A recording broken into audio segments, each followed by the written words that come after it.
chosen one. Before you take another breath, stop. Hold this space. This is not a chance encounter. This is an ambush of destiny. For the chosen one, the veil has thinned, and an elder spirit, your ancestral guide, has crossed the threshold of time to deliver an urgent, life-altering message. Do not scroll. Your now is a sacred intersection, cleared by the spirit world for this one moment of pure, necessary truth. They have been pleading for this moment across the timeless halls of the ancestors, fighting the resistance that seeks to keep you blinded. Heaven has listened. The ground you stand on is about to shake, not from fear, but from the power of a long-awaited revelation. You've felt their touch, haven't you? In the unshakable déjà vu, in the sudden burst of clarity, in the knowledge that someone is always watching over you. You brushed it off as coincidence, but no. They have been reaching, crying out through the lineage, before time runs out. The ancestor says, I never left you. I watched every battle you fought in silence. I saw the exhaustion in your soul, the weariness of carrying others' burdens while your own heart ached. I witnessed the betrayals that cut you, the nights you stood alone on the threshold of giving up. I have stood before the council of elders and begged for this intervention. I couldn't shield you from everything in the physical realm, but now, oh chosen one, I protect you in ways you are only now beginning to comprehend. You are here for a reason carved deep in your bloodline. You are being claimed and set apart. Not every breath is equal. Some seconds hold the weight of generations. That deep shift in the air, that heavy peace that settles on you, it is not your imagination. It is the convergence of two realms. The ancestors are speaking. You stand at the doorway of your inheritance. This is about clarity, not confusion. Protection, not paranoia. The ancient whisper says, ask, and the gates of iron shall yield. Knock, and the path of. But the strategies of the enemy. And someone who stood near you, someone whose words were sweet in public but sharp in private, a familiar face, a trusted presence, was uncovered in full light. They had access to your inner space, and they used that access to silently choke your progress at the root. This is not about vengeance, it's about divine justice. But it was what happened next in that eternal courtroom that truly caused the archangels to reel in awe. In the wake of the exposure, after the verdict of release had been spoken, the Ancient of Days rose from his throne. This is not a gesture heaven takes lightly. When he stands, it signals divine intervention and personal involvement. And from the center of that silence, a voice that carries galaxies on its breath commanded, restore everything that was withheld. Accelerate all that was delayed. Release every portion that belongs to my chosen one. The destiny once delayed did not just return, it expanded. What transpired last night was an irreversible, three-act divine upheaval that has already shifted the landscape of your physical reality. It was not a dream, it was a spiritual law enforced. Act 1, the irreversible legal vindication, the courtroom. The divine council was summoned. Into the center was brought your scroll, the written legacy of your life. An angel emerged, carrying the full record of your pain, every lie, every betrayal, every silent sabotage. Michael, commander of heaven's hosts, stood forth, his sword drawn, not to wound, but to divide truth from deception. The decree, with a voice that silenced every realm, the command came. This far and no further. Structures that had resisted your rise, invisible prisons built from words others spoke against you, fears you inherited, patterns you never agreed to, collapsed under the weight of divine fire. The rewriting, Gabriel, the messenger of the Most High, then opened the scroll. What was written in defilement by others' hands was wiped clean. Sentences of sabotage were erased without a trace. The destiny was rewritten, not just restored, but accelerated.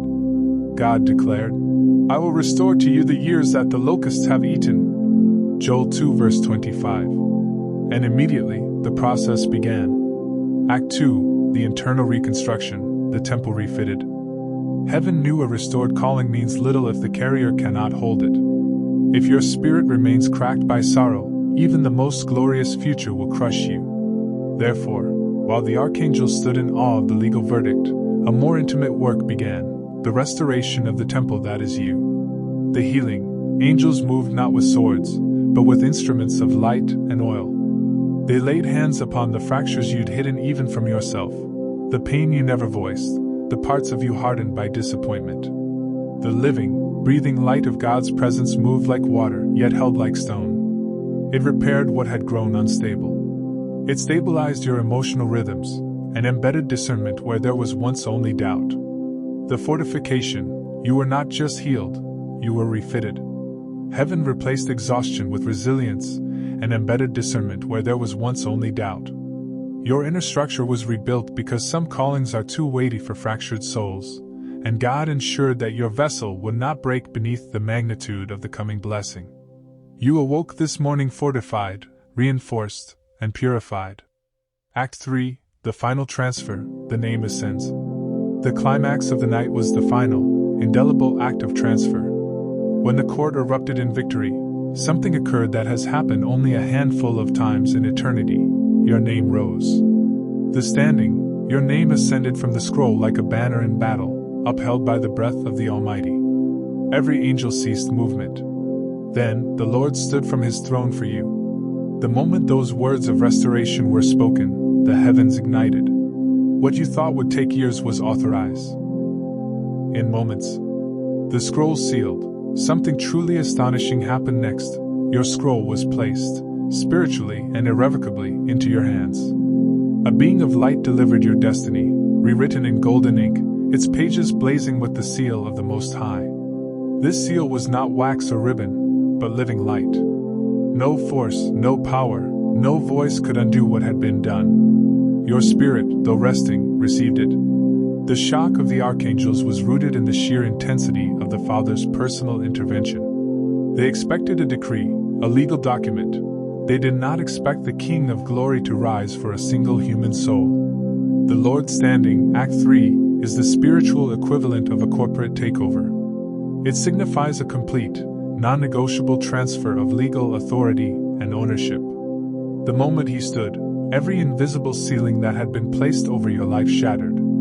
The enemy's legal claims, based on past mistakes, inherited curses, or human betrayal, were rendered null and void by the presence of the true owner.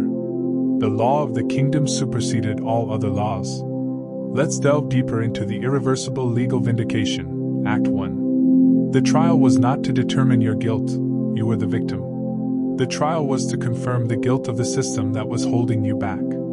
The invisible prisons that collapsed were often mental and generational strongholds. The thief's greatest weapon was not their action, but the residue of doubt and shame they left in your mind. The rewriting of the scroll was the divine counteraction. It replaced the script of scarcity with the script of surplus. This surplus manifests as divine multiplication. The Father did not simply give back what was lost. He gave what should have been had no opposition ever existed. If you were destined for X but the thief stole Y, you are not receiving X plus Y. You are receiving X \times Y plus Z, where Z is the character and wisdom gained in the delay. This is why it feels like the impossible is now moving swiftly. Years were poured back, not counted, but compounded. The internal reconstruction, Act 2, is the most intimate part of the story. The angels acted as divine surgeons. They touched the unvoiced wounds, the subtle cracks you concealed with your smile. The light they used carried intelligence. It didn't just heal. It repaired the spiritual DNA that was twisted by disappointment and delay. The goal was to eliminate the loop of almost but not quite that haunted your progress. You are now fortified to hold the double portion, Isaiah 61 verse 7. You will no longer falter beneath the magnitude of the blessing because the vessel is stronger than the burden. Now, the final truth the angels are desperate for you to understand. The archangels are shocked because you are still walking in the memory of yesterday. They saw the total annihilation of the enemy's power, yet they see you rise this morning, carrying the weight of the old story. The final transfer, Act 3, means you are holding the sealed deed. Your scroll is sealed with living light, making it invulnerable. The territory of your future has been irrevocably transferred back into your grasp. Heaven will not allow you to walk another day unaware, but you must move past your hesitation. The pressure, the holy unrest you feel, is not confusion. It is the echo of heaven reverberating through your body, calling every part of you to align with the new decree. The adversary's ultimate strategy was to keep you asleep, spiritually and mentally, so you wouldn't recognize the moment of transfer. They knew that a decree, even one from God, must be received and walked in to take root in the physical realm. They are praying you remain distracted by the old narrative. The final, critical battle is not outside you, but between the memory of your past and the undeniable reality of your now. The exposure of the hidden saboteur means you must now execute the principle of no residue. The person is gone, but their influence remains. Like thorns, the hesitation that lingered, the weight that clung to your steps. This residue must be cleared by consciously replacing every thought of doubt with the certainty of the verdict. You are not waiting for a sign, you are the sign. Your name rose not in pride, but in divine alignment. It ascended past every accusation, above every delay, beyond every ceiling that others tried to set over your life. You have been elevated in the spirit, your rank increased, your reach expanded. Your environment may not reflect your promotion yet, but your scroll does. You are promoted. You were formed in fire, shaped by disappointment, refined in silence. What God placed upon you was not random. It was earned in surrender. The gate remains open for a time. You cannot possess what you won't acknowledge. You cannot step through the door if you still believe it's locked. Heaven is not waiting to act. Heaven is waiting for your recognition. If that truth, that your greatest trial was the prelude to your greatest elevation, hit you hard, good. It means your spirit is recognizing the sound of your freedom. Here is the truth you must now accept. The waiting is over. The old path has ended, the old cycles are broken, and the legal claims of the adversary have been silenced. The archangels are shocked because they see the glory that is yours, and they see you hesitate, still bound by thoughts that no longer belong to the person who woke up this morning. You cannot possess what you won't acknowledge. To fully align your physical reality with the decree heaven has already executed, you must take immediate, intentional steps. This is your strategy for possession. The 3-day vow of covenant focus.